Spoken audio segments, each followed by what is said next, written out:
ఈ కౌశలం సర్వేలో నార్మల్గా ఎవరైతే మొబైల్ ఓటీపీ ద్వారా ఈమెయిల్ ద్వారా డాక్యుమెంటేషన్ వెరిఫికేషన్ జరిగి అడ్రస్ ప్రూఫ్స్ ఐడి ప్రూఫ్స్ అన్నీ కరెక్ట్గా ఉన్నాయో వాళ్ళు టోటల్గా వచ్చి మన ఏపీలో 27.92 ల్యాక్స్ పీపుల్ మంది అప్లై చేసుకుంటే, సో వీళ్ళల్లో ఎవరైతే ఎలిజిబుల్ ఎవరైతే అన్ని ప్రూఫ్లు కరెక్ట్గా ఉండి అన్ని డాక్యుమెంట్స్ కరెక్ట్గా ఉన్న వాళ్ళు మాత్రం 16.46 ల్యాక్స్ మెంబర్స్ ఉన్నారండి.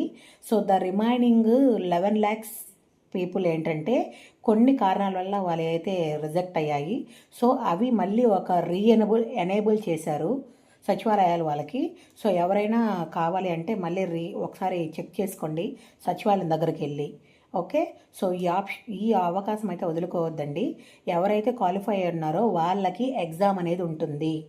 ఇయర్లో ఎగ్జామ్లో క్వాలిఫై అయిన వాళ్ళకి ఐటీ కంపెనీస్కి వాళ్ళ డీటెయిల్స్ అనేది పంపిస్తున్నారు.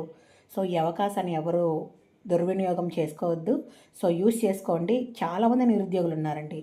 ఈ అవకాశాన్ని మాత్రం యూజ్ చేసుకోండి. ఓకే, మీకు ఇంకేమైనా ఫర్దర్ డౌట్స్ ఉంటే నాకు మెసేజ్ చేయండి. Okay, thank you.